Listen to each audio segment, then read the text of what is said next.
All right. Well, hey, welcome to our last class in April. This month definitely flew by. Today's plan is we're going to start diving into relativity. We're going to look at a special theory of relativity and the consequences of it, and some of the trippy things that we have to kind of wrap our head around now. But it all totally makes sense when you look at it logically, mathematically, really geometrically. It's hard for our brains to really get it. So it's going to mess with you a little bit, but trust the math and we should be okay. But before we do that, on anything, homework or otherwise that you want to talk about before we get going? Could you go over problem 25 on chapter 3? Number 25 from chapter 3. I will write that down. Any others while I'm pulling that up?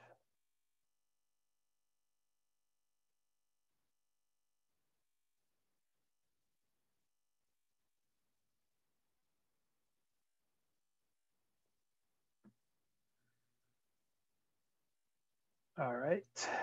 Well, let me go ahead and share my screen now. We'll go take a look at that guy.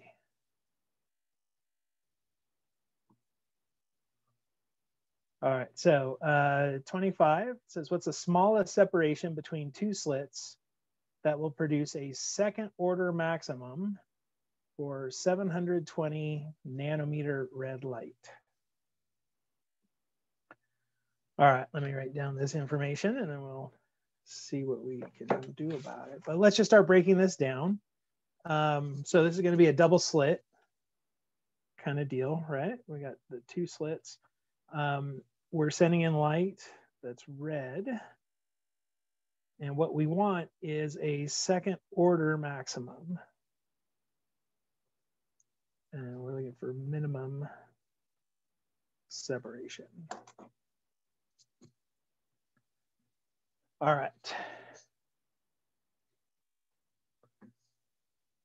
So let's go to a whiteboard and let's see what we can do there.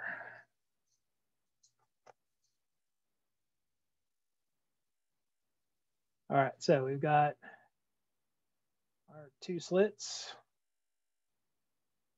Coming over here, we're sending in red light. And so we know we're going to get a nice bright spot and then bright, right? So we're going to get this alternating bright, dark, bright, dark, bright, dark.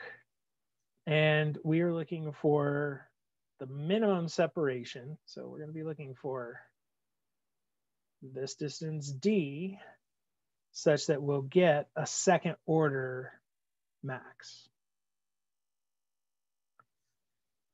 Okay, so what does that mean? Let's start there. What does second order max mean? The second bright fringe. Okay, so when we talk about higher orders, those are more fringes that show up, right? And we know that the intensity drops off. We saw that the intensity kind of drops off with, as we move further away. And so there is the possibility that we're going to only get m equals, that we're only going to see two of them. Okay, so the question is, how do we figure that out?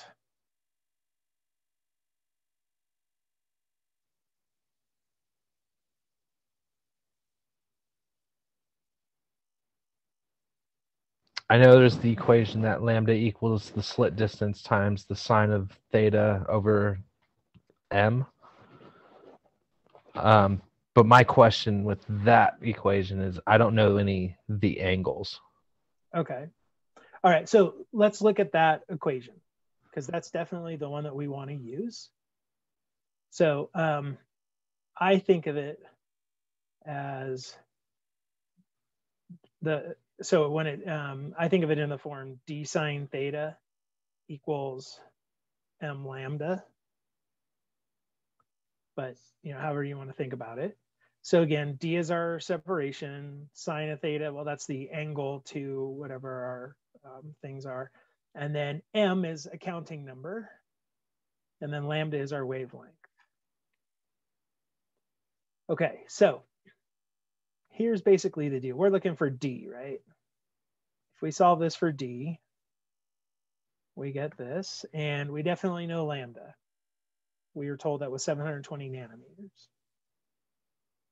We actually also know M. What M are we going to be putting in here?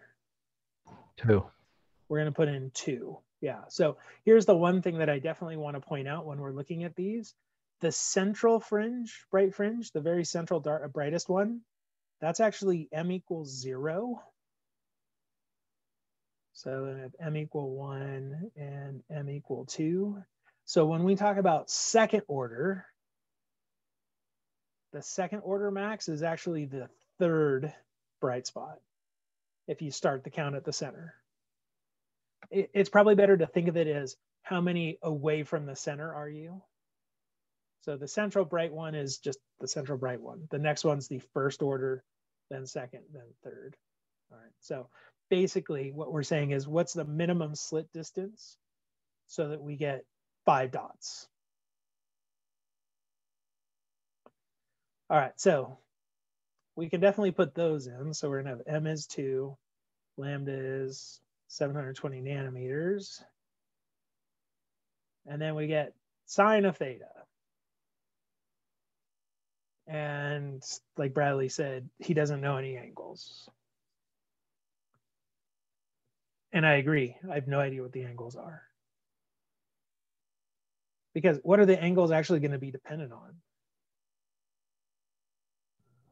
The distance between the bright fringes, the distance between M equals 0 and M equals 1. Yeah, if we actually knew this distance right here. And also the distance from the wall or the screen to the slits, I guess. Yeah, it also is going to depend on this distance as well. How far away is the screen from where the slits are? So the theta is kind of a tough question, but here's what I want you to think about. Think about this division, and obviously the 2 times 720 is going to be 2 times 720. But remember what we're trying to do is find the minimum distance. So we want this number to be small. If we want this fraction to be small, what do we need to have happen in the bottom? It needs to increase. It needs to be as big as possible. Right? And that's so, as possible as 1, I think.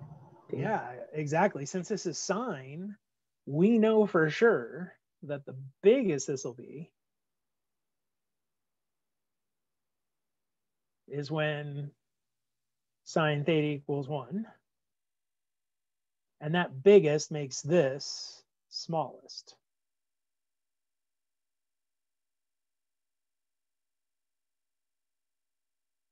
So we're just going to go 1.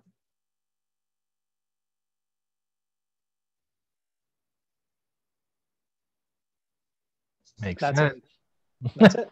So got it. It's going to be 1440 nanometers, which is what, 1 micrometer, 1.4 micrometers. But as long as the separation is at least that big, you're going to see second order fringes. Now, honestly, we usually do this the other direction. It's given a slit separation, like when you guys are in lab, right? And you've got your, you know your slit difference is however big it is. You can put that in here to calculate your M, your biggest possible M. So then you'd have an idea of how many spots or dots you should be able to see. But again, you can do the same thing. Like we know everything there is to know about sine of theta. It's trapped between plus and minus 1. So we know the biggest value it'll ever get is 1. biggest absolute value of it, right? And the smallest absolute value would be 0.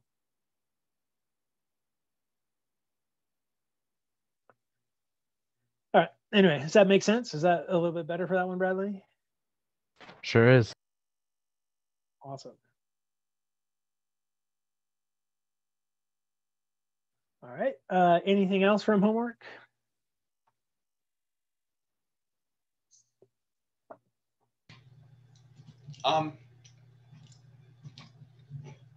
Yeah, could we do, sorry about that. No worries. 44, please. From the same chapter? Yeah, from chapter 3. Okay. Let's go find it. Give me a second here.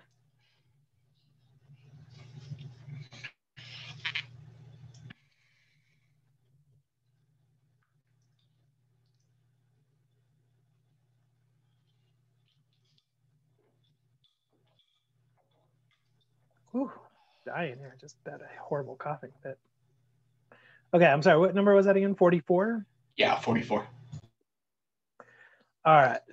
So let me, again, share my screen. All right, so 44. So what are the 3 smallest non-zero thicknesses of soapy water on plexiglass if it appears green when illuminated perpendicularly by white light? Okay, so the perpendicular just makes it so that we don't have to worry about doing any kind of weird angles as we're going through our film. But let's see what we got here. So we've got soapy water, and it's on plexiglass. All right, and we're destructive or constructive? We are appearing green, so it's constructive with 520 nanometers. All right. So we actually need to know one thing here. There's one piece of information we don't know that we need to know in order to answer this question. What are we missing? Or what's going to matter?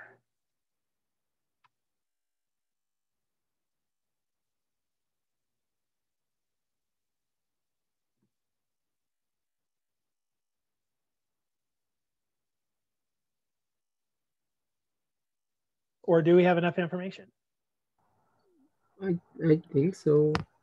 It's constructively reflecting, right? Okay, so yep, we're looking for constructive. It turns out we do need to know one more thing. Oh, What's the wavelength range hitting? Nope. Index of refraction of plexiglass? Yeah, we need to know the index of refraction, the N. We need to know the N for plexiglass. Why does that matter? oh, because depending on the end, there will be refraction, right? Not refraction. It's going to need to reflect off of the plexiglass, right? Okay, so it's reflecting off the plexiglass. I think in the small lens thing, that N should be smaller than N2.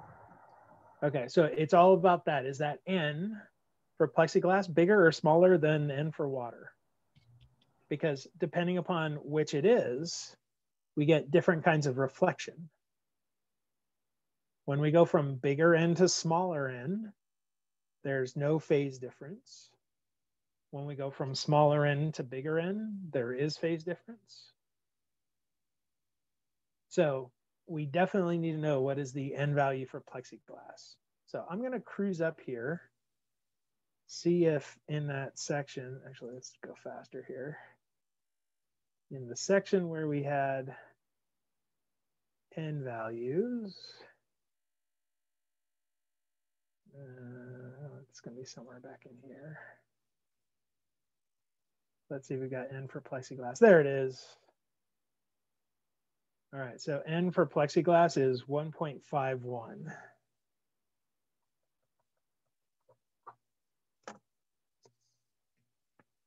All right, so what we know is that that light, as it's going through that soapy water and then hits the plexiglass, it's going from smaller to bigger N. So there is going to be a phase change. Right, there's going to be a phase shift of half of a wavelength. All right, so let's go to the whiteboard. And let's draw this. All right, so we've got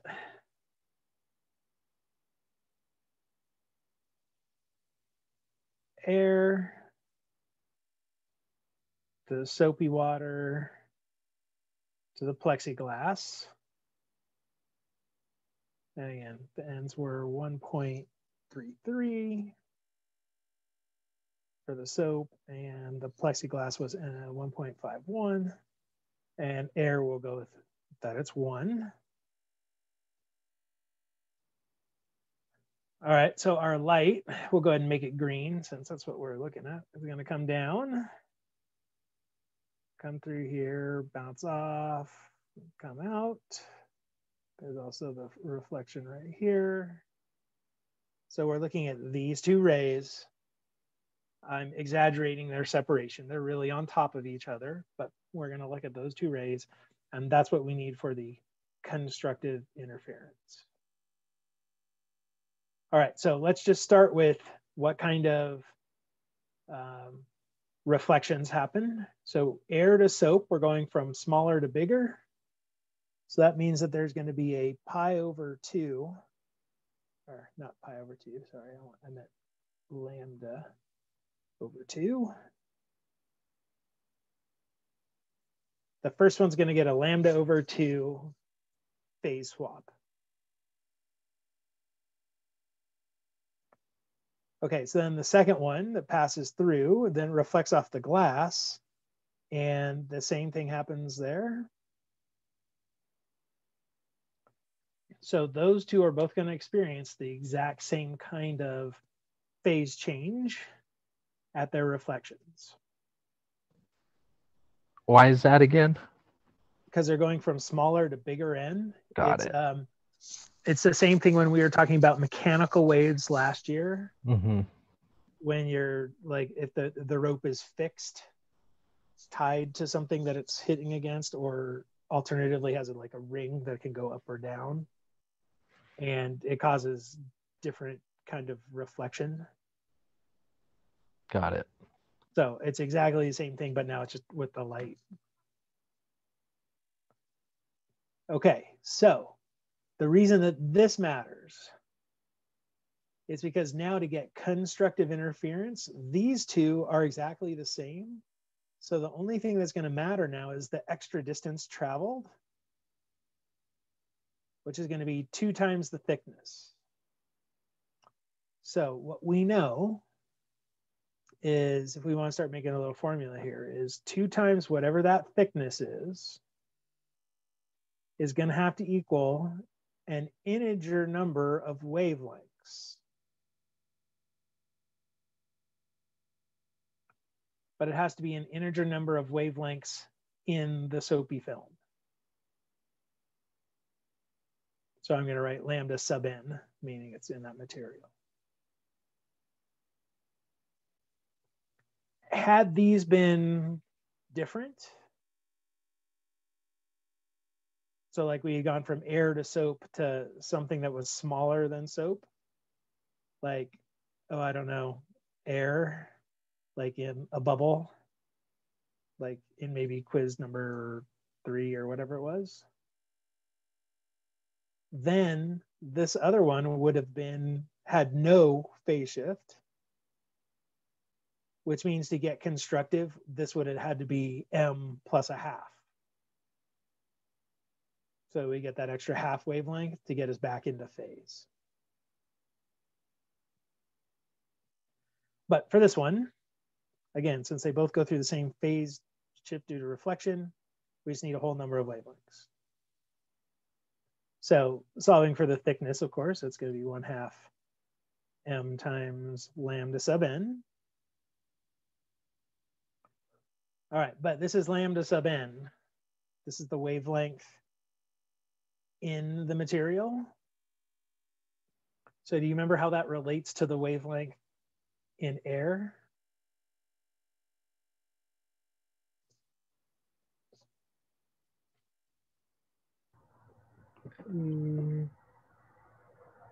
That one is lambda n equals lambda over n of the material.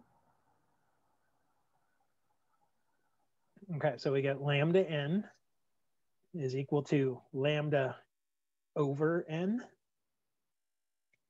where the n is the material that we're in. So the wavelength changes, and that's because the speed changes. Wavelength, frequency, and speed are all related to each other. And frequency doesn't change. The waves keep coming, hitting that soap at the exact same frequency as they're going in the air. It's not like all of a sudden the wave fronts start, packing up against each other. So we have to have the same frequency, but with a different speed, lends itself to a different wavelength. And so we have to use this. So we'll put that in here. And so that then gives us 1/2 m times lambda over n.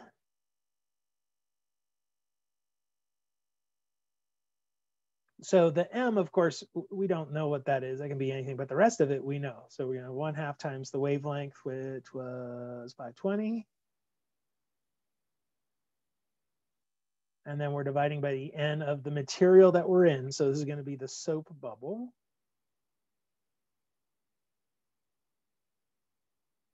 So these are the thicknesses that will make it so that we get green being constructively interfered.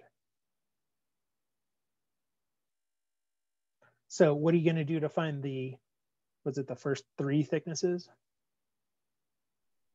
Just Change your m. Yeah, plug in 1, 2, and 3. And that'll get you your 3 different thicknesses.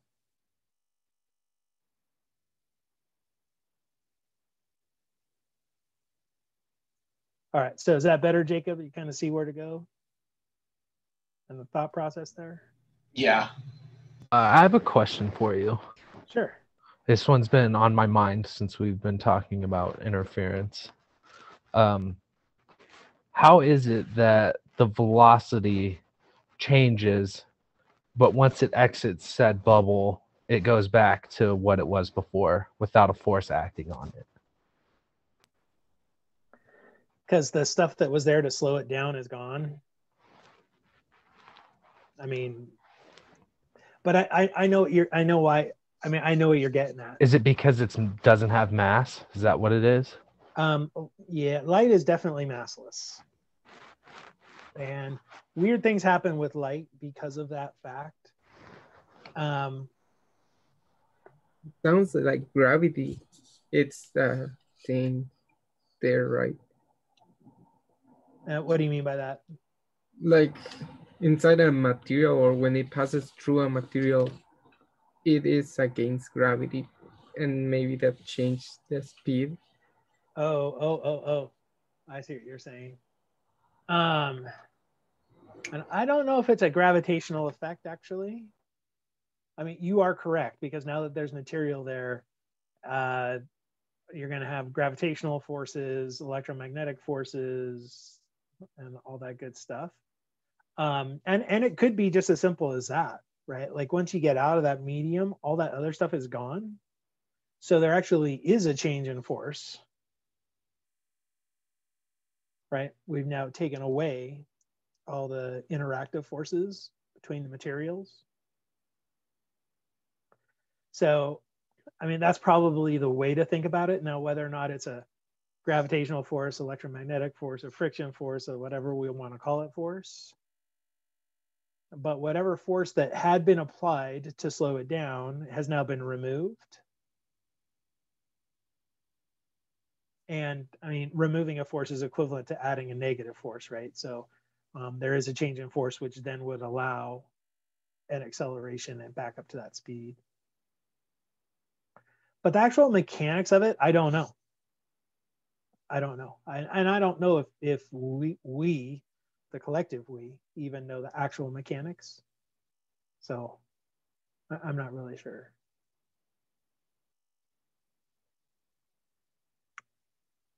Anyway, I don't know if that was a satisfactory answer, Bradley, but that's what you're going to get from me. No, it makes sense. I think maybe it's just one of those things that just is. You just smile and nod and go, yeah, okay. Yeah. That's how it is. Yeah. That just reminded me with the, I'm not really sure. I was thinking in my mind, I should probably look that up. It just reminded me, I looked up the lithophane that you were talking about last time, Victor. And I don't think that that's actually due to refraction or diffraction. I think it's actually just a change in intensity of light. Because what lithophane is, by the way, for the rest of you, it's where you can like carve images on, you know, like wax or soft stone or something that shine light from behind, make them look like three-dimensional. But if you're just looking at them without light from behind, they really don't look like much of anything. And I think what that is actually just a different intensity, because the thicker the material, the less light will pass through, and so the darker it will look. And so you can get the variation in the colors by having the variable thickness. But when you're shining light onto the surface and just looking at reflection, the reflection doesn't care about the thickness. I mean, you'll be able to see some of the relief, some of the differences because of the scattering of the rays from reflection, but it'll look very bland. It's only when the light's passing through that makes those colors, or the shades of dark, I should say. So I think that's really what's going on with the lithophane. Anyway. All right, anything else? Or are we ready to talk a little relativity? All right, let's get into the good stuff. Okay, so history lesson. So think about how physics progressed. I mean, way back in the day, like the ancient Greeks and all that. You know, there was just rudimentary knowledge of physics, and it was like, all right, we know there's something that's causing this, but we don't know what it is. And, you know, we're at least going to get away from it. It's the gods or whatever. But then move forward a considerable amount of time, and we get to the time of Newton. Now, all of a sudden, Newton's quantifying it all, and he's given us great rules, great laws that seem to always work. And we get Newtonian physics. Okay, so that was a long period of time before Newton came around. But then in a much shorter period of time, just a couple hundred years, it got to the point where physicists were starting to see that there were things that good old classical Newtonian physics didn't work. Their ability to measure things had been refined enough. They were looking at the right kind of stuff to see that it wasn't quite working right. And this is especially true with stuff in like E&M. When they started diving into electricity specifically, and you're looking at charge that's moving, they started getting some things that seemed a little contradictory. Okay, so it was about this time that Einstein came around and had, you know, his revolutionary idea of the special theory of relativity. There's also one called the general theory of relativity. We'll talk about that later. But he came up with this idea of the special theory of relativity. All right, now, it turns out it's really, really basic. it's based on two premises and only two premises. And yet it was revolutionary because it started to take into account and started to fix these errors, these things that the scientists had been seeing that didn't really flow from Newtonian physics. What were some of these errors? It was things like energies were off. That's the big one, is that there were issues with energy calculations. Okay, well, a little bit of a spoiler. We're going to see that relativity affects how time flows, how distances are measured, how momentums are calculated, how energy is calculated. Like that, it permeates pretty much everything that we do in physics. So you can actually see it with all of those things. But I'm pretty sure it was the energy issue that was really the hang up at the time. That makes sense, especially for the time. Yeah.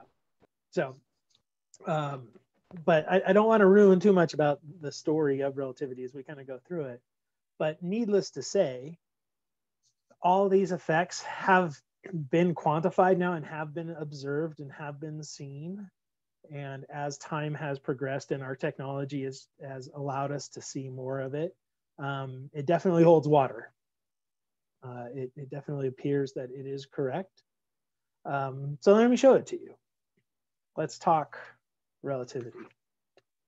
Okay, so Einstein just came up with two postulates. He said, this is all I think needs to be true. The first was that no matter what reference frame you're in, as long as it's inertial. Do you guys remember what an inertial reference frame is? And it's okay if you don't. If you're there, you're there. Is that a roundabout way of saying it? If you're there, you're there. Okay. Because I think you're probably going with the word inertia and what that means, right? Okay, so an inertial reference frame just means that in this frame, in this, how we set up our coordinates and everything, objects at rest will stay at rest, and objects that are moving at a given velocity are going to continue moving at that velocity unless acted upon by an external force. So that's basically Newton's first law, right? So basically an inertial reference frame is one where Newton's first law applies. So let me give you an example of a non-inertial reference frame. Think about being in your car. Okay, so you're in your car and you've got some stuff on the dashboard, right? You set your physics book up there or something, and you got your fries from McDonald's or whatever. Now think about when you make a turn. What happens to the stuff up on your dashboard? It slides left to right. It starts sliding across, right? So all of a sudden, you got motion,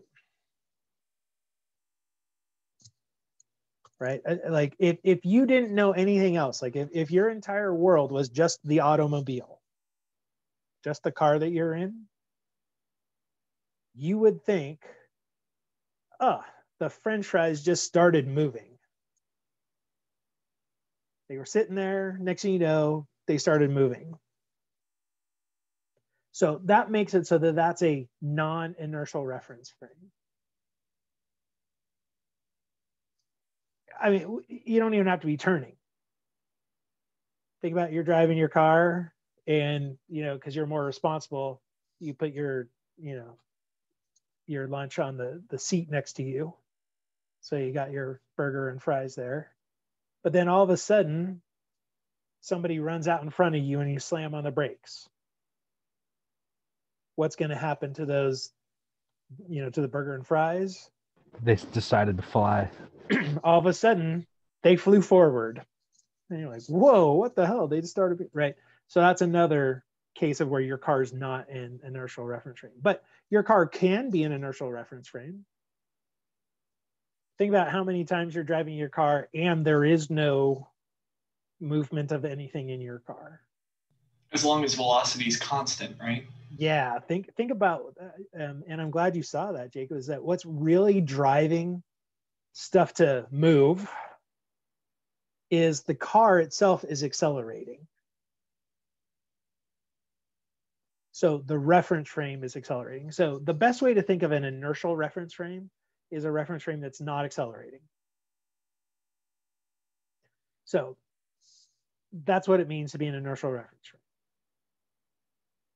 Okay, so the first postulate, the first thought that Einstein is, he said, so if you're in an inertial reference frame, doesn't matter which one, all of the laws of physics have to be the same in each one of them.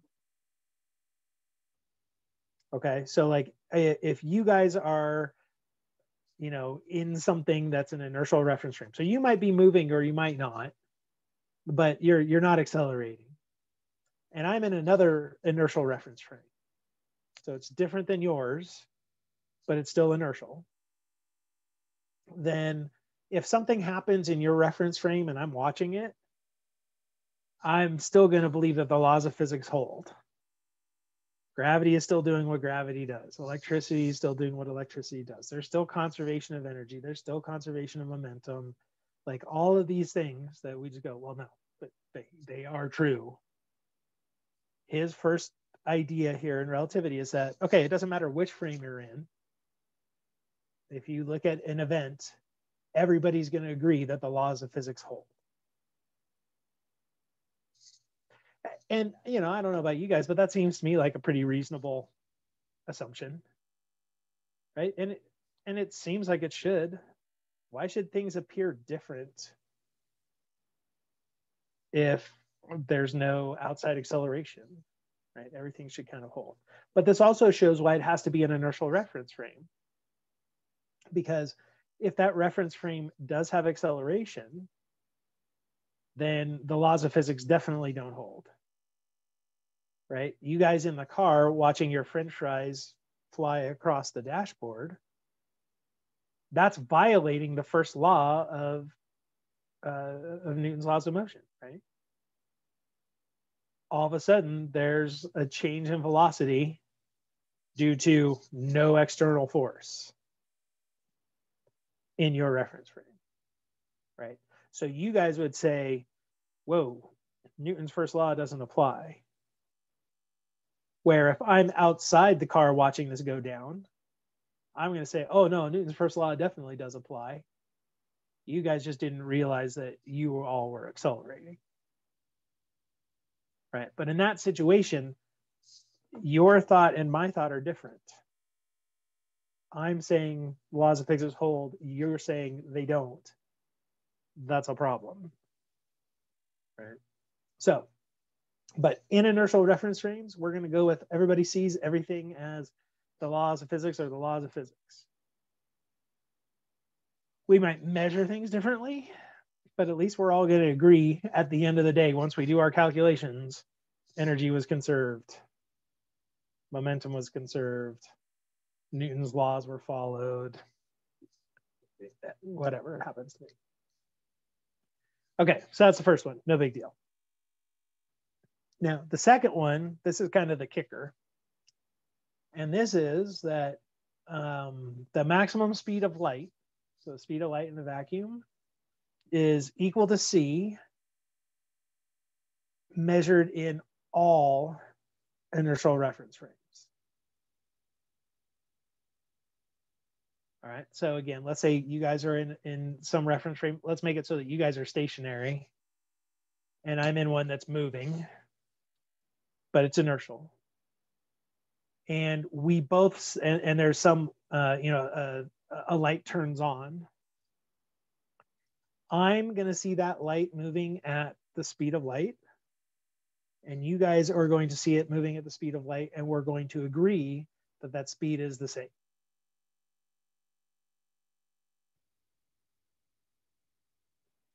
And again, that seems pretty reasonable. Except for this. Let me draw you a picture.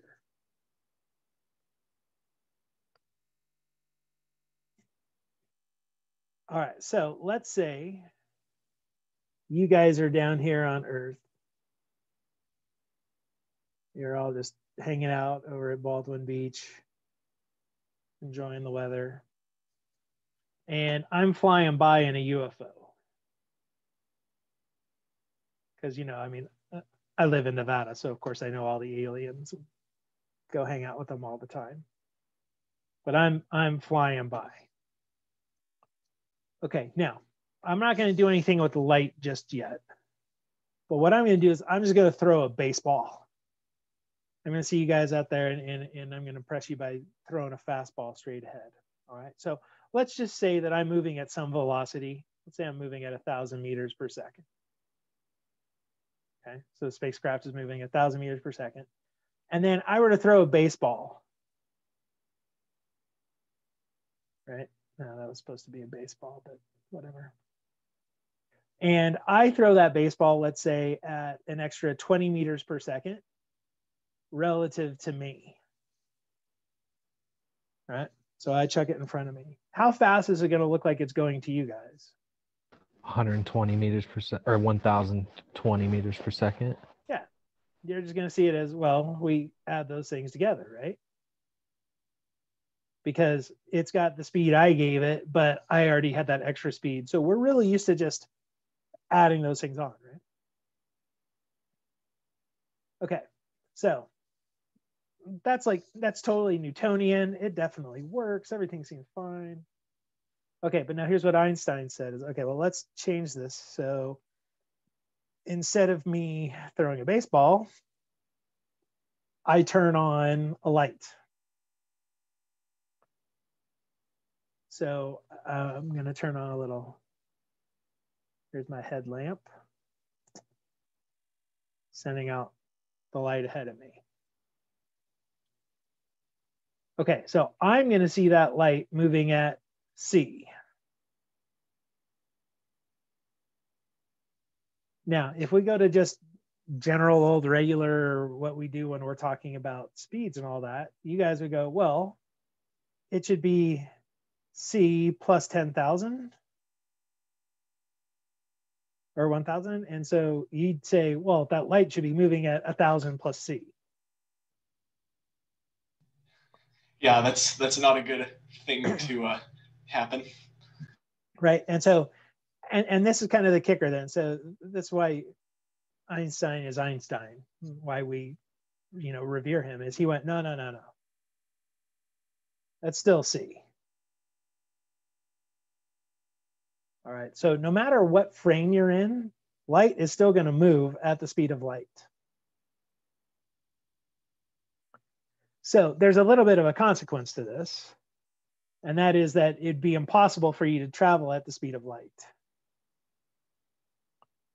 Because then, okay, think about that. If you're traveling at the speed of light and you were to turn on a light,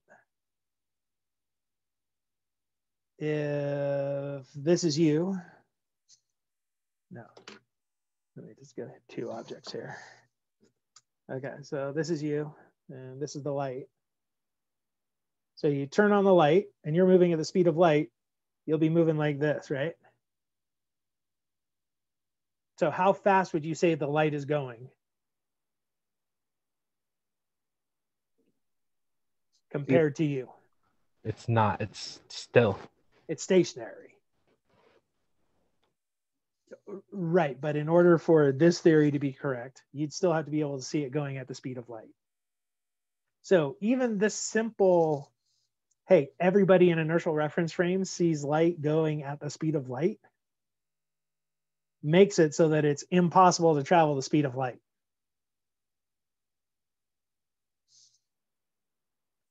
We'll see other reasons why this theory definitely suggests that that is not the case, that you cannot do that you can't travel the speed of light. I have a quick question. Sure. Back with the baseball one. What would the baseball see? In terms of what? Like, suppose I'm the baseball and I have a mind and I'm in a spaceship and then this alien throws me out at 20 meters per second while moving 1,000 meters per second, what am I going to feel? Am I going to feel the 1020, or is it going to be different? Okay, so let's get to the point where we've gone past the bit of you accelerating, because there's going to be that momentary like getting you up to speed or whatever. But let's say, okay, now we're at that speed. Yeah. What it would look like to you is that the spacecraft is falling behind you. It's drifting away from you at 20 meters per second. Okay, so you would either think of it as that spacecraft is falling away from you at 20 meters per second, or that you're moving away from the spacecraft at 20 meters per second. What the Earth would look like to you, it would look like all those people down at the beach are moving away from you at 1,020 meters per second.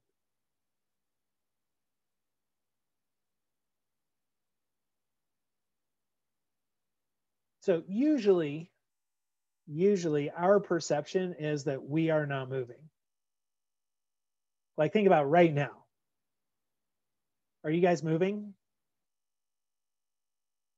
Not really, no. In your reference frame, you're not moving. Like, I'm sitting here in the chair. I don't have lateral motion. I'm sitting here. In my reference frame, I'm not moving. I look out at the universe, and I'm going to say the stars are moving. The sun is moving. The moon is moving. Right? I mean, just even think about the good old like heliocentric theory of the universe and how that caused a huge problem, because forever it was, no, the sun goes around the earth. We see it happen every day. So the sun goes around the earth. According to our perspective, that's what it looks like. Right? Obviously, if we get out of this reference frame, we go somewhere out there in space, it looks completely different. Now we go, oh no, we see that Earth going around the sun. So in general, we tend to think of ourselves as stationary. So in that situation where you're the baseball, you'd probably think, well, I'm just right here and the spacecraft is flying away from me. It's dropping away from me at 20 meters per second.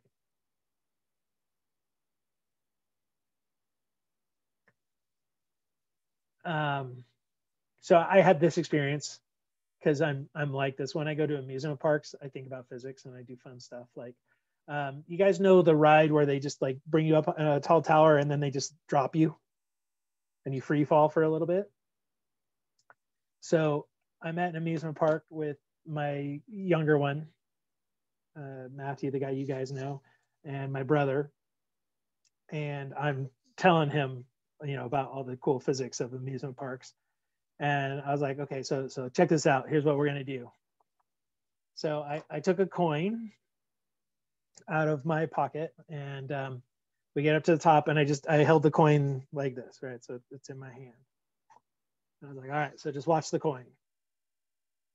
So we start dropping and the coin levitates.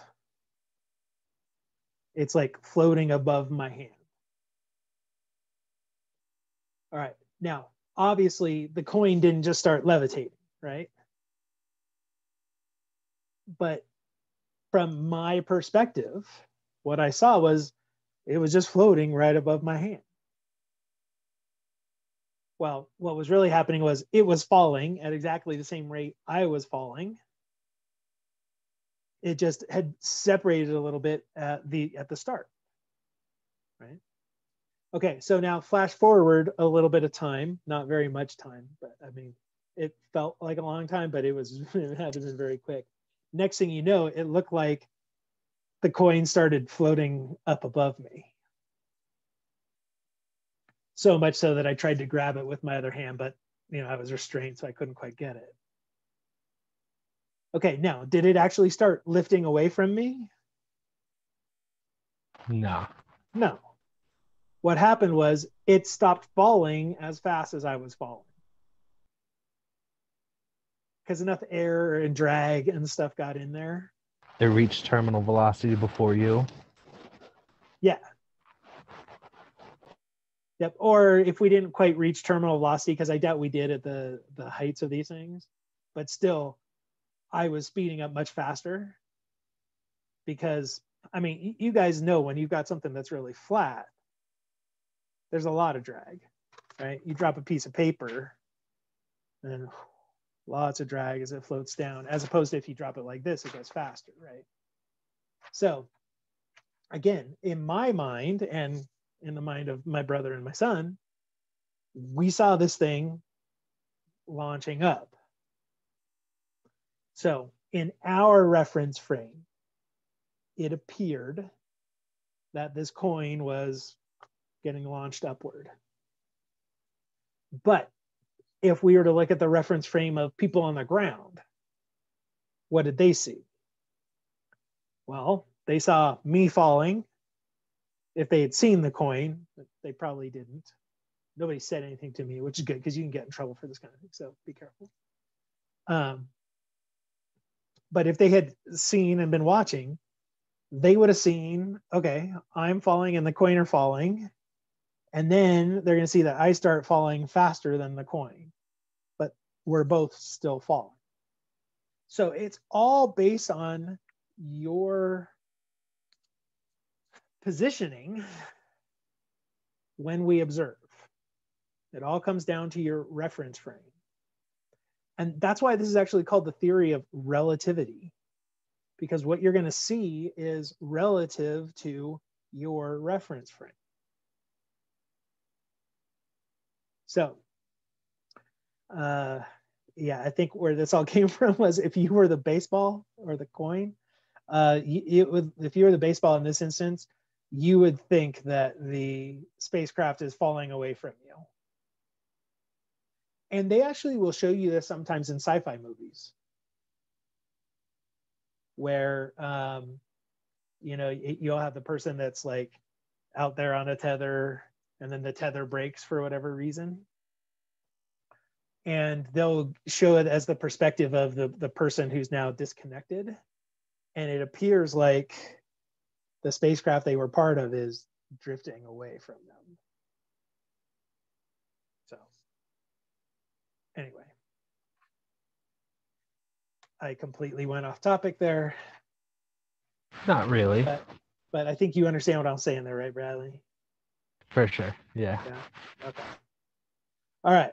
So this is it, folks. This is all relativity is that these two things are going to happen.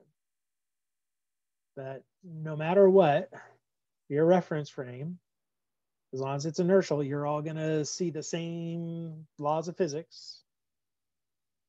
And no matter which initial reference frame you're in, light is always moving at the speed of light. So simple ideas,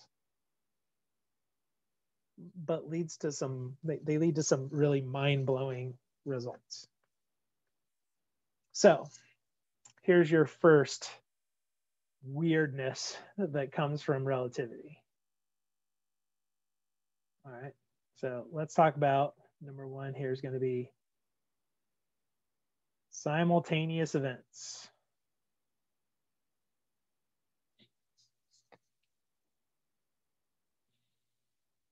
Okay, so we're going to do a thought experiment. Almost all this stuff is thought experiments. And they're all about railroad cars. Okay, so this is a railroad car. Insert your favorite type. But this railroad car is going to be moving really quickly. It's just moving at the speed of v. Now, we're going to have somebody inside the railroad car exactly halfway in the middle of it. Okay. And we're also going to have somebody who's standing outside watching the railroad car go by. And if you're curious why it's always railroad cars, just put yourself back into the late 1800s, early 1900s. those were the fastest things around. Planes hadn't been invented yet, or if they were, you know, like the Wright Flyer, so they didn't do anything, and cars were brand new. So these are the fastest things that they had. So that's why it's always railroad cars. All right. Is so now velocity constant? Yep, the velocity is constant. Okay. So that it's an inertial reference frame. Okay, now here's what's going to happen. We're going to have lightning strike the ends of both cars.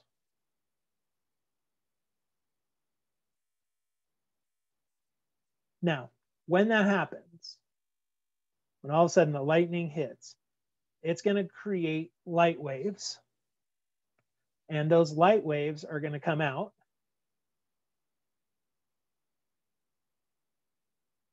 Like this. Right? Okay, so let's think about the person who's out on the side here. They're going to see the light from each of those lightning strikes reach them at the same time. So this guy's going to go, holy crap. Lightning just hit both sides at exactly the same time. I don't know how to spell lightning. I don't think there's any. How about this? We're just going to say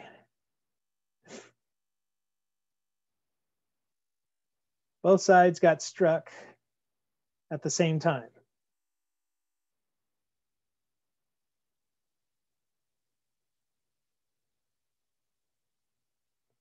Right? So that's what this person's voice bubble is going to say.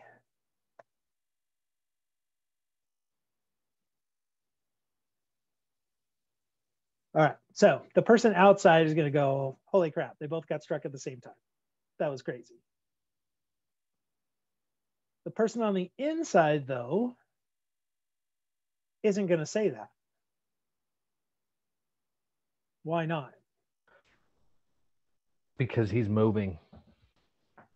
I think he's going to see the one that hit in front first, and then the one that hit behind after. That's exactly right. Because if we just sort of go forward in time a little bit, so I'm going to make it a little bit lighter green. So the train car has moved forward. And think about where the person on the inside is. Well, just kind of draw a little arrow here. They're now up here. They're going to run into the wave fronts from the lightning strike on the front before the ones from the back get to them. All right, so pink person here, their bubble, they're going to say, no. The front got hit first.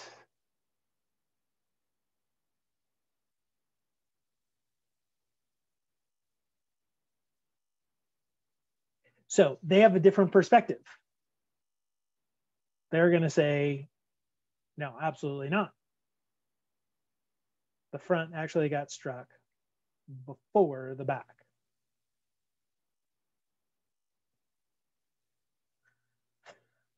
Okay, so what does this actually mean once everything is said and done? It means that different reference frames, and by the way, every time I say reference frame, I mean inertial frame, inertial reference frame. And in fact, I'm often just going to say frames, but so I'm going to, let's say different frames record simultaneous differently.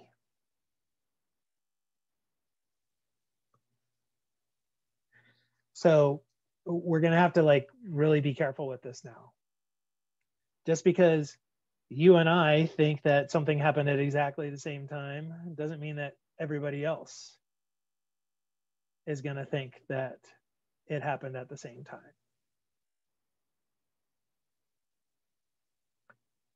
Now, why isn't this a problem when we're dealing with good old Newtonian stuff? Why didn't we run into this as an issue? Well, think about this V. And think about that V compared to the velocity of the waves. These light waves are moving at c, 3 × 10⁸ meters per second. So if this train car is not moving very quickly, let's just say, 10 meters per second,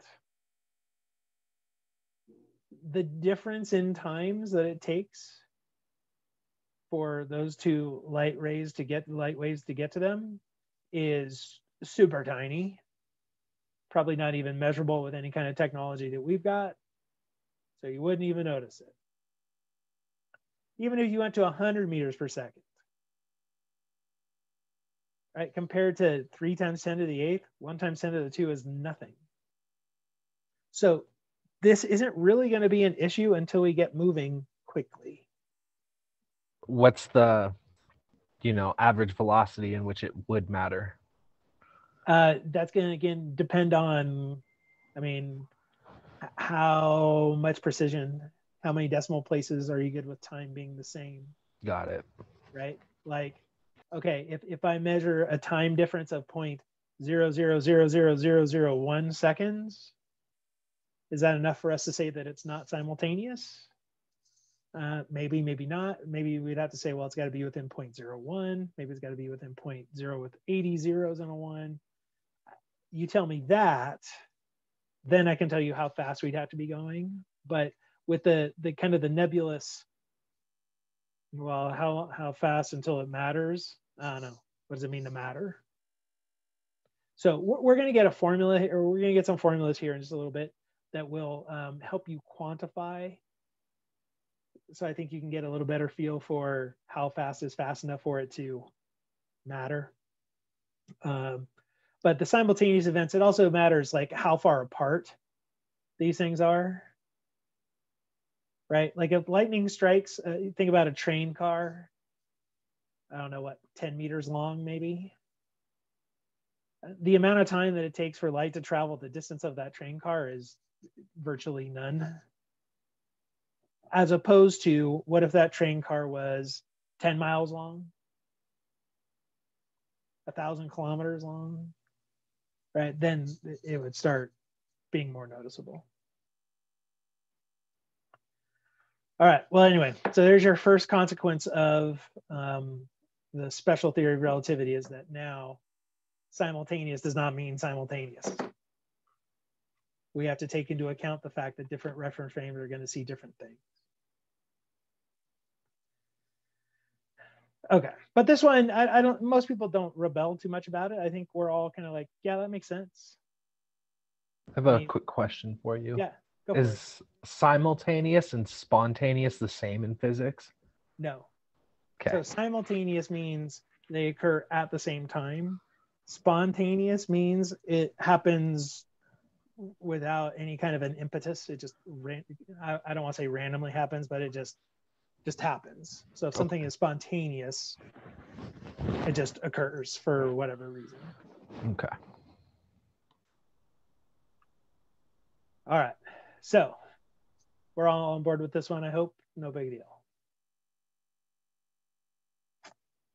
All right, but now here's number 2, and this is a biggie. Let's look at time. And really, when I'm talking about time,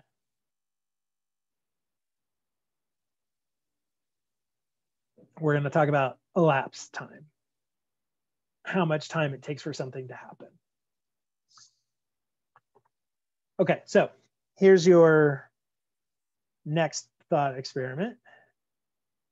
So again, we're going to be looking at train car,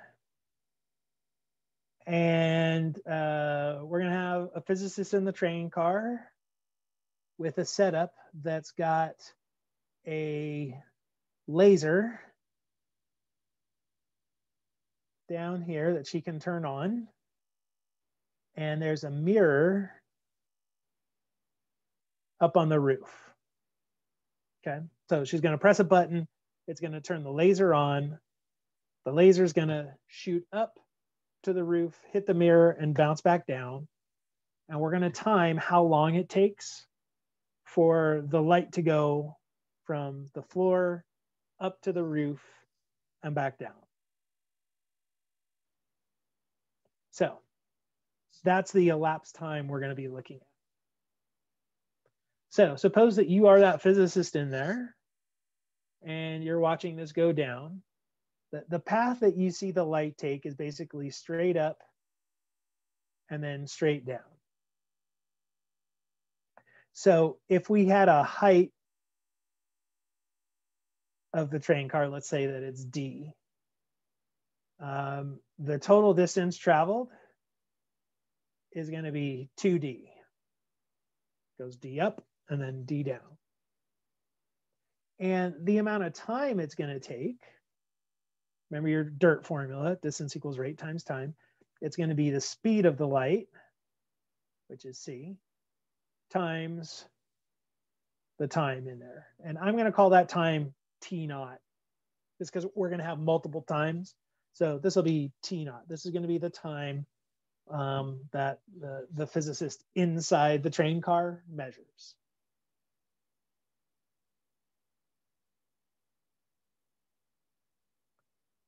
All right, so cool. And this is exactly what it would be if we weren't talking about relativity, right? If you were to set this up in the lab and we're able to do it, we don't have anything that's going to measure the time that quickly, but this would be it, right? We're measuring light? Yep. Okay, just making sure. Yeah, so that's why we've got this speed right here, because this is just good old distance equals rate times time. So again, this right here is in the car.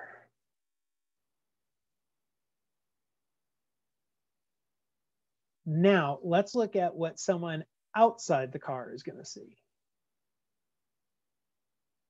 So again, we've got that train car moving at a certain velocity.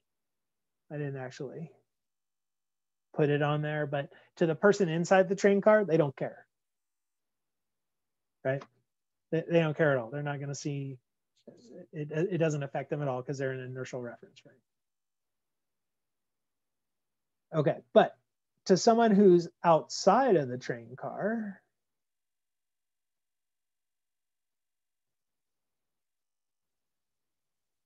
they're going to see the train car move.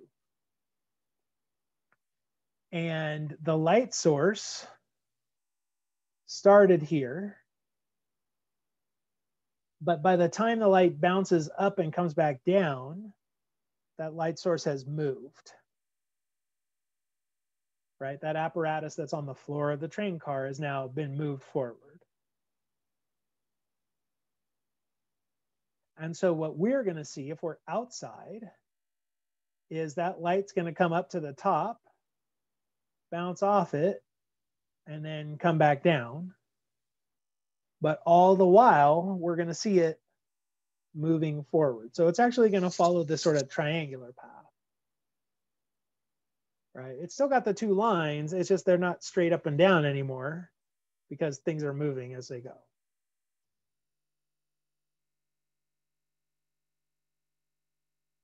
All right, so do you buy that? Does that make sense? I hope.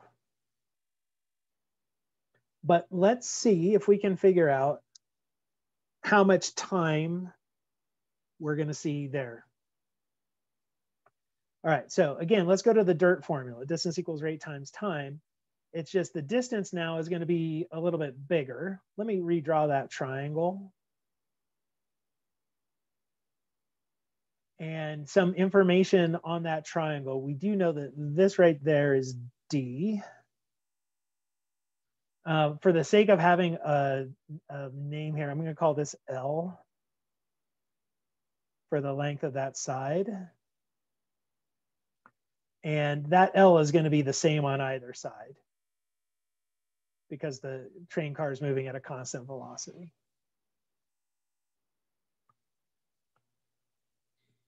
Okay, so we know those. So the total distance traveled is going to be 2L.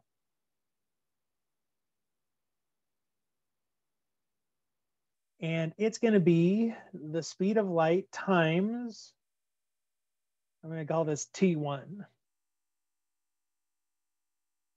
So T1 is going to be the time that we measure outside the rail car.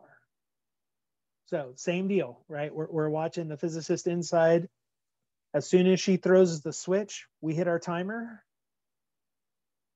And then the timer turns off as soon as we see the laser beam hit the base again.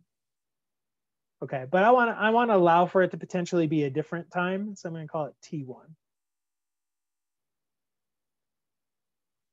Okay, well, let's look at what that L is in relationship to D.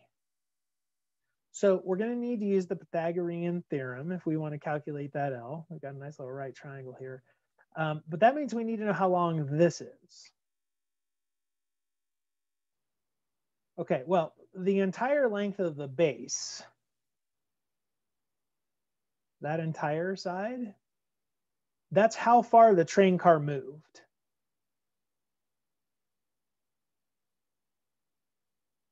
Right? Because that's this distance from where the initial source was at the beginning to where it is at the end. So that's how far it's moved. And so the distance that that's going to be is the velocity of the train car times the time we calculate. Right? We measure our time, TV, which means this bit right here that fits into our right triangle, that's going to be half of that. So it's going to be V times T1 divided by 2.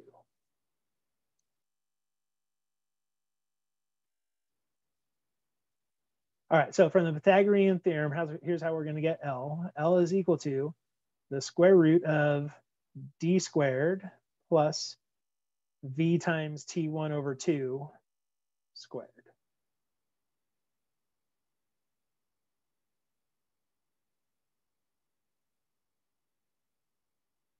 So let's put that in here.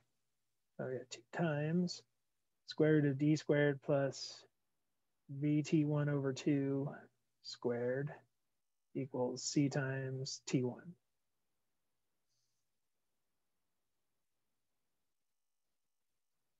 So my goal here is actually to solve for T1. I want to see what this time is. So let's start fiddling around with this. If we square both sides, we're going to get 4 times D squared plus B squared T1 squared over 4. That's going to equal C squared times T1 squared. I'll distribute the 4. I got 4D squared plus B squared T1 squared is equal to C squared times T1 squared.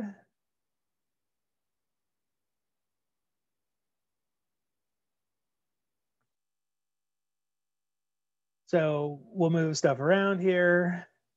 You're going to get T1 squared is equal to 4D squared divided by C squared minus V squared. You just move this bit over and then factor out the T1 squared. So we're almost there. You take your square root, and you're going to get 2D over the square root of C squared minus V squared.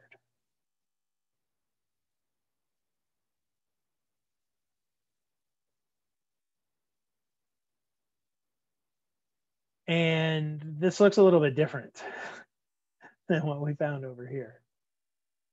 right? Because what we found over there, I never did solve it for T naught. I probably should have, but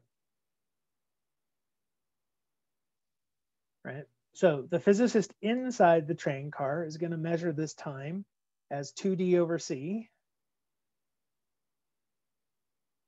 A person outside is going to measure it as 2d over the square root of c squared minus v squared. And those aren't the same.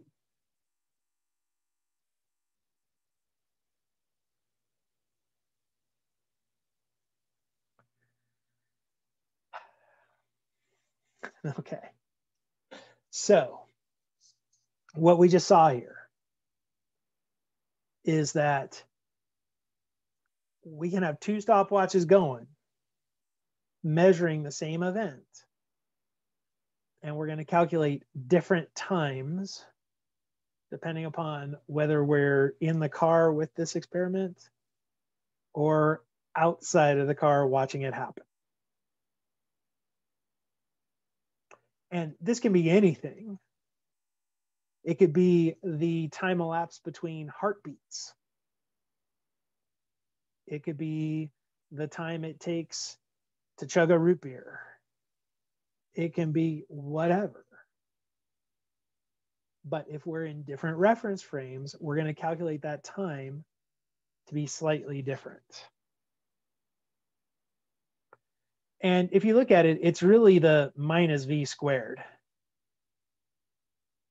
That's the difference, right? Because if that wasn't there, these are identical.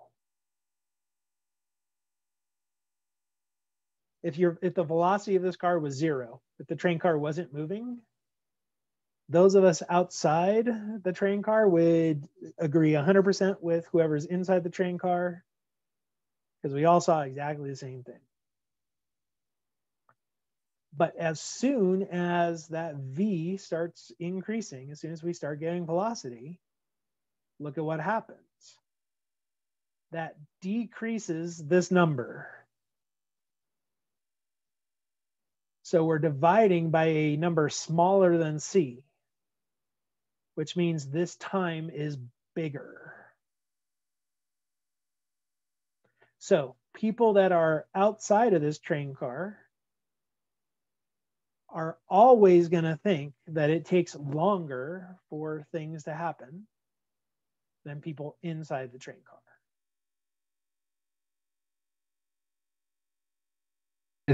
Was that again because there's the 4 and the 2D?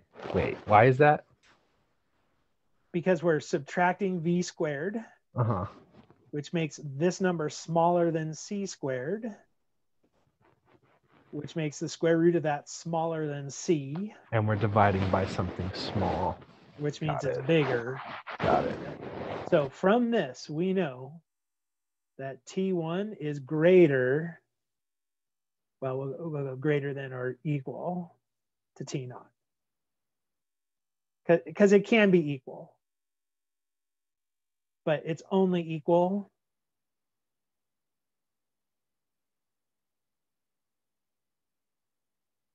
if they're both stationary.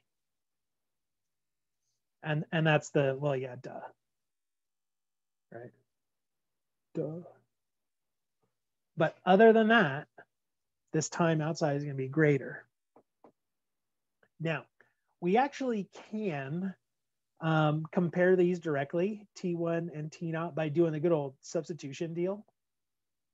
Right? Like, let's get rid of the D. Let's forget about how tall this rail car is, because I don't really care about that. I just want to look at how those times are related. So like if I get rid of that D by saying that it's equal to C times T naught over 2, I can put that in over here. And this becomes 2 times C2 naught T naught over 2. The 2's cancel.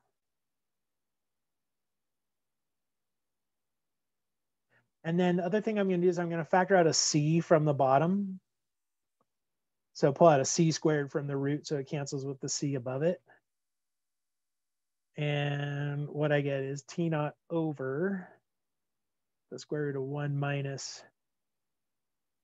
v over c squared.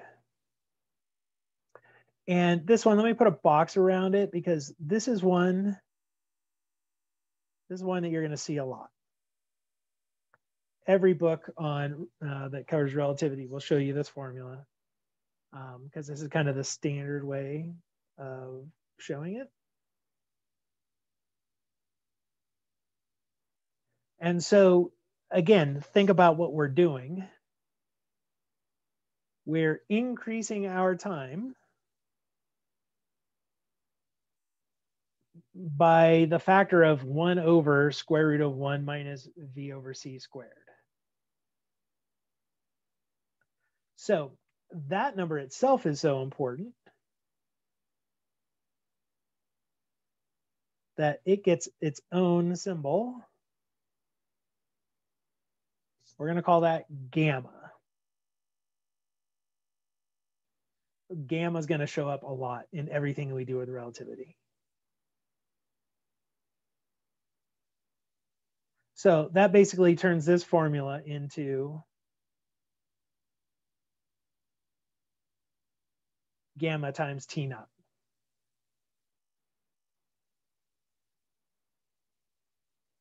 So it's actually a really simple formula. If you want to know how much time changes, or the elapsed time, the measurement of elapsed time changes, all you got to do is multiply by gamma.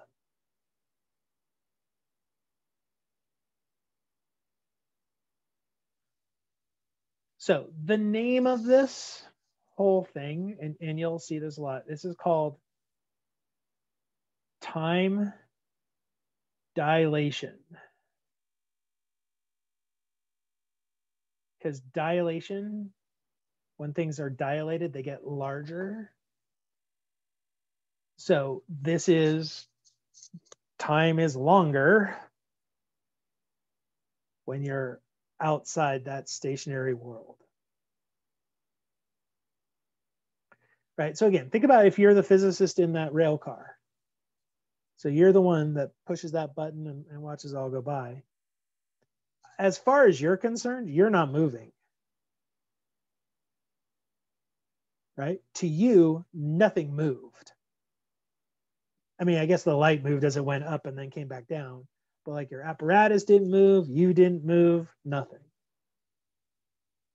But to people outside the rail car, well, they saw everything move. And because of that, their time calculation measurement changes.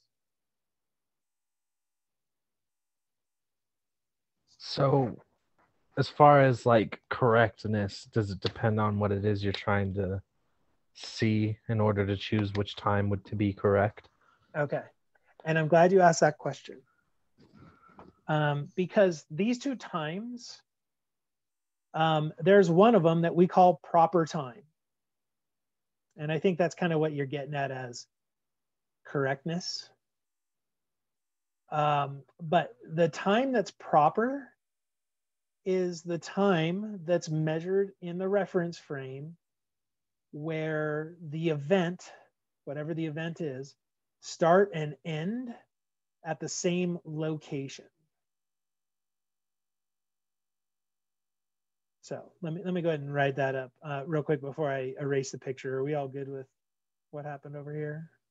So in our specific example, it would be the physicist in the car. Correct. Okay. Yeah. So according to how we're going to label this and call it and everything, again, proper time. This is the time in the frame where the event starts and ends at the same place.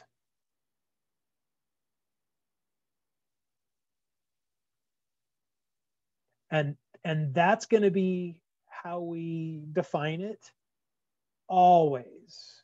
not just in this little thought experiment, but anytime we do this, this is how we're going to define proper time.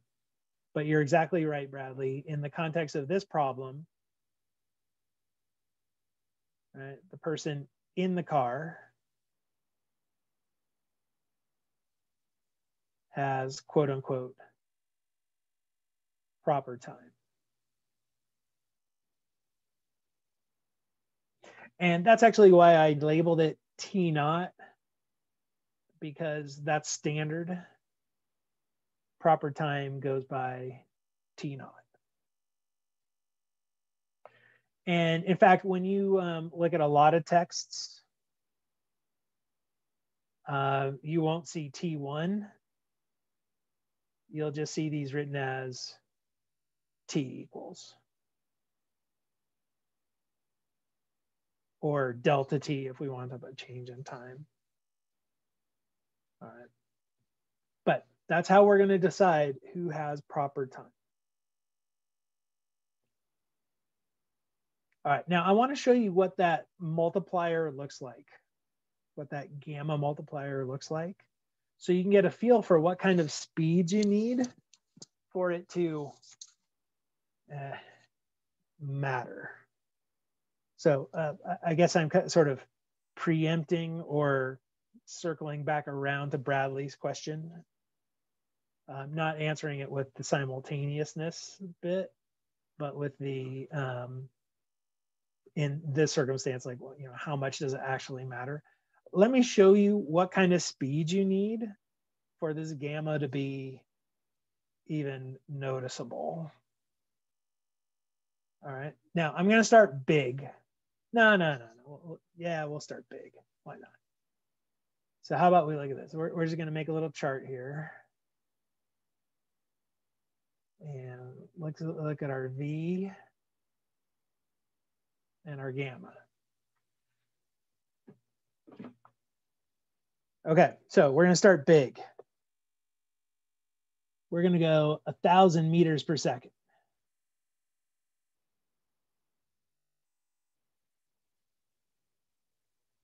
Thousand meters a second. Think about that. You're going a kilometer every second. That's crazy fast, right? Okay, well, here's what your gamma looks like when V is 1,000, right? So you're going to do 1 and you're going to divide it by the square root of 1 minus.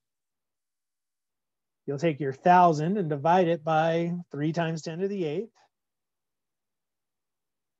Square that result.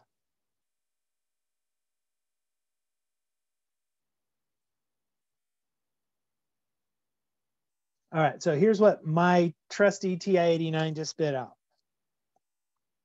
1 point, hold on a second, I have to count here. Okay. 1, 2, 3, 4, 5, 6, 7, 8, 9, 10, 1.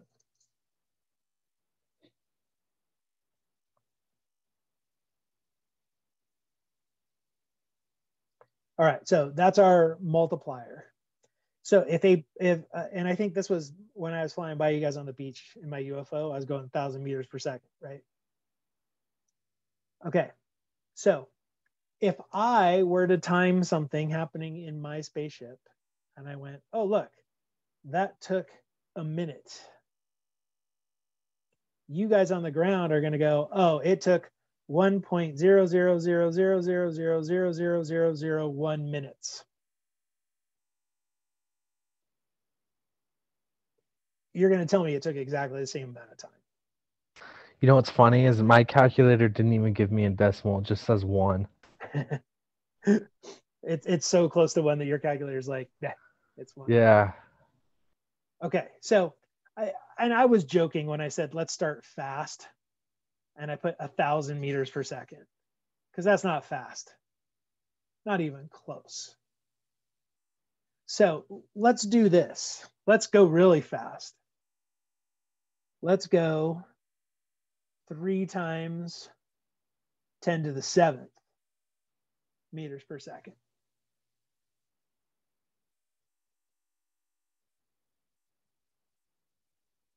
Right? That's over 10,000 times as fast as the one we just did. Okay, so 3 times 10 to the 7th. Obviously, I chose that number specifically because it's 1/10 of c. Right? So we're going to be traveling at 1/10 the speed of light. All right, so put that in here for your gamma.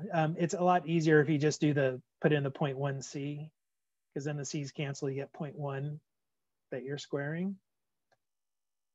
All right, so you do that and you get 1.00504. I'm just going to round to 5 decimal places on all of these numbers that I give you from here on out.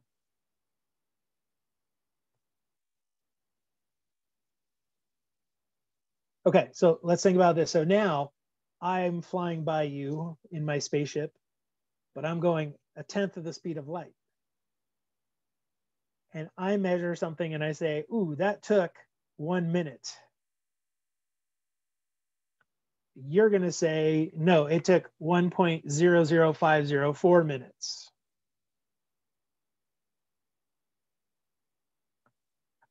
I mean, you're basically going to tell me, no, it takes the same amount of time. Because that's a difference of 0.3 seconds. So if I claim that it takes a minute, you're going to say that it takes a minute, so 60.3 seconds, as opposed to my 60 seconds.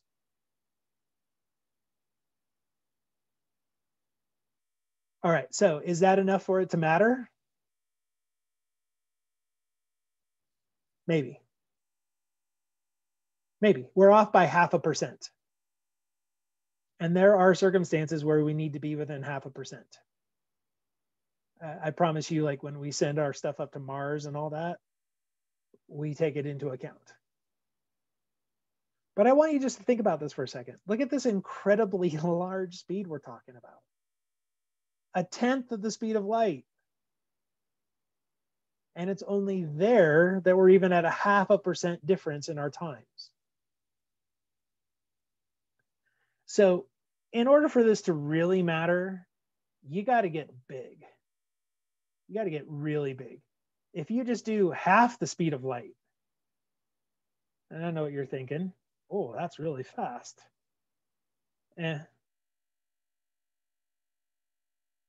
You're off by 15%. But where it gets really fun, let's say you're at 90% the speed of light. This is 2.29416. So now that, well, it only took a minute in my spaceship, you saw it as 2.3 minutes. That's significant. Or let's bump it up to 0.99 C. So 99% the speed of light.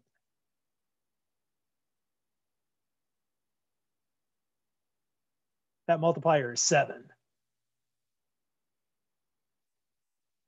So if I'm cruising along for a year at 0.99 C, I see 1 year elapsing. You guys had 7 years elapse. That's wild.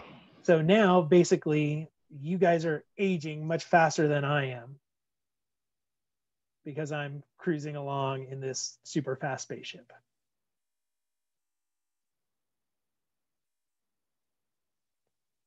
Okay, so this is why I was saying earlier that this is hard to fathom and hard to like comprehend because it feels wrong, but it's literally based on those two simple postulates that everybody experiences the same laws of physics regardless of the reference frame, and the speed of light is the speed of light.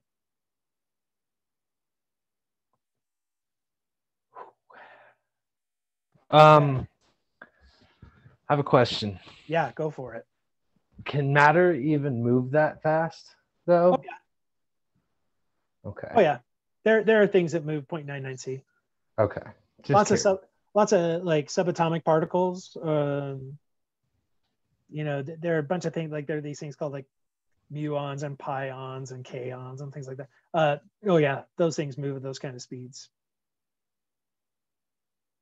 The amount of energy it's going to take to get something the size of like a person up to that speed is incredibly high. We'll see that. I think we might get to that on Tuesday, if not for sure by Thursday.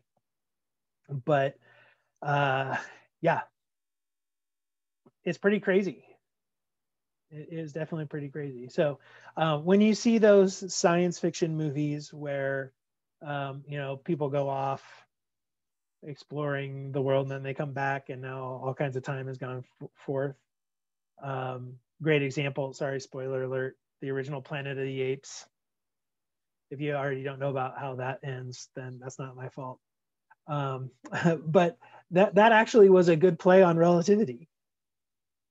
In the original Planet of the Apes, the story is that Charlton Heston and his crew are, off exploring wherever, and they come back to Earth after a certain amount of time has passed in their capsule, and it turns out that way longer has happened on Earth. Right now, the monkeys have evolved and humans have regressed or whatever. But that's actually accurate. I think that they probably went a little bit too big with their gamma multiplier for it to be realistic, but it is science fiction after all. Right? So it is a real thing. And I will tell you that this has been observed. It has been observed in a couple of ways. One is, like I was talking about some of those subatomic particles. There's one that are called muons that are produced in the upper atmosphere. And their lifespan is so short that they should not be able to make it to the surface of the Earth before they, break apart into something else. And yet we can still observe them on the surface of the Earth.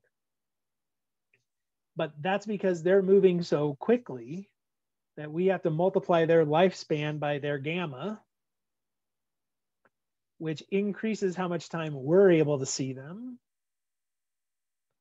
which means we can see them reach the Earth. Right. Now that one might feel a little bit like, yeah, okay, whatever. Well, we have also been able to do this with really precise clocks and even airplanes. If your clock is precise enough, the speed of like supersonic jets are fast enough to make that gamma so that on really precise timekeepers, you can see that difference. And so what they did, and I think the first time they did this was like in the 60s, they took some really accurate clocks that were in sync, and they put one of them into a jet airplane and flew it really, really fast for a while.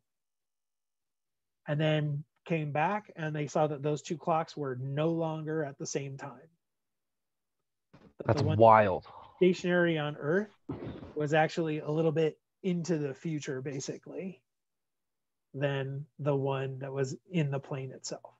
So, and you got to understand, when this happened, when Einstein first came up with this idea and he's doing these thought experiments, this made him think he was wrong.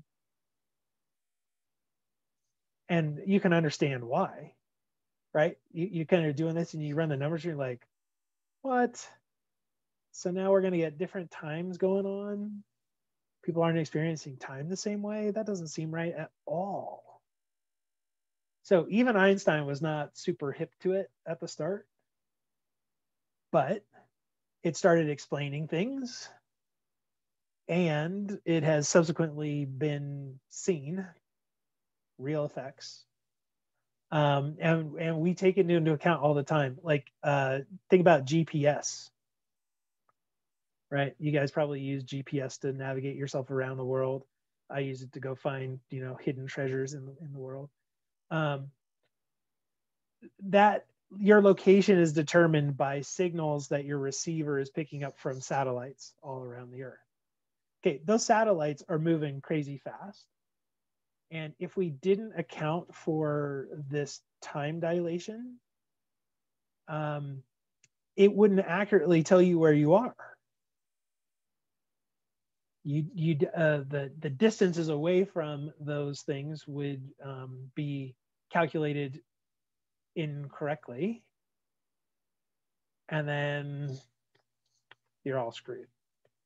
So Jacob, I see you just put in the chat box, is this like the twins paradox? This leads to the twins paradox, and what we're going to talk about that next time, because I want to honor your time. I know that we're like officially out of time, and yes, I could talk about this for hours, and I'm sure that most of you would probably love to talk about it for hours, but it moves faster than E&M. I would hope so. So I'll tell you what, but we'll talk about that. Like one of the first things we'll talk about on Tuesday is the twins paradox. I want to show you first just an example. We'll run some numbers and we'll see how that goes. But we'll talk about the twin paradox, and then we'll move to some of the other consequences. Like this is probably not going to surprise you that if times get all messed up, length measurements going to get messed up too. I was just thinking that. I was just thinking, like, if you bend space, that's going to mess with time and vice versa. Yeah. Well, and the bending of the space, we haven't even begun to hint about that. That's the general theory of relativity. But yeah, like this is going to mean lengths get messed up. Well, if there's an effect to length and there's an effect to time, that means velocities get messed up, which mean momentums get messed up, which means energies get messed up, which means, like, think about everything that we've built in classical mechanics off of lengths and time. Everything? I mean, that's 2/3 of the units, right? The only other thing in there is kilogram, is mass, right? But yeah, everything we do comes back, pretty much to something with time and length. And so we're going to see the effects of that as well. So that's what we're going to do on Tuesday. We're just going to keep going and say, all right, so what does this do to lengths? Okay, so then what does that do to velocities? Okay, so then what does that do to momentums and energy? And we'll talk about the paradoxes along the way, that the things that are paradoxes but aren't, like that we can actually explain. But we'll talk about the consequences, and it's crazy.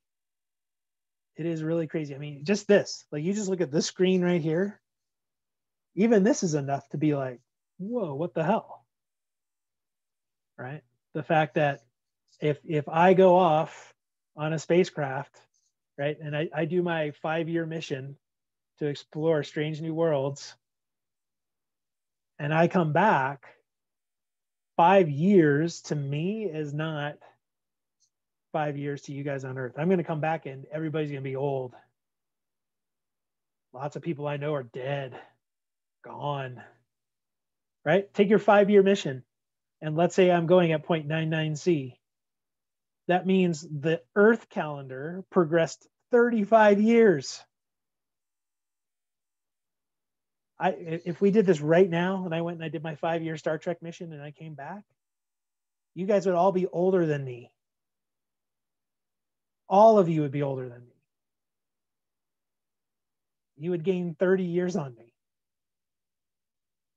How crazy is that?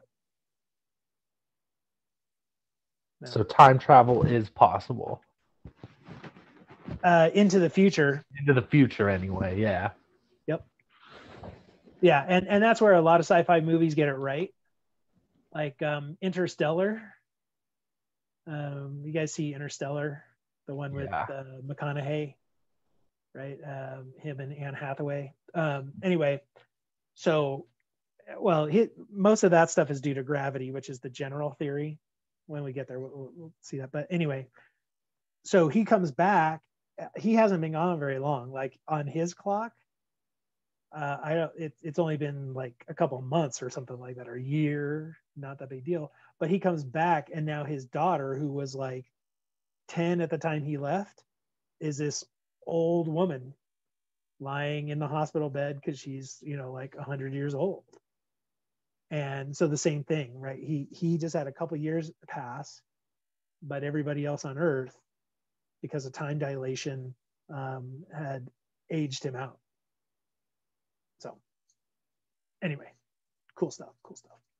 But we'll pick this up on Tuesday. All right. So I'll extend the homework. I totally apologize. I don't think I meant to set it for this Thursday. I think I meant to set it for next Thursday. So I think that's what I'm going to do for chapter 4. I think that was just I clicked on the wrong Thursday. So anyway, I'll get that figured out. Don't worry about chapter 4 for tonight, because that's a load of nonsense. All right. But other than that, have an awesome couple of days. Excuse me. Oh, I couldn't catch meat fast enough. Yeah, I'll see you guys all on Tuesday.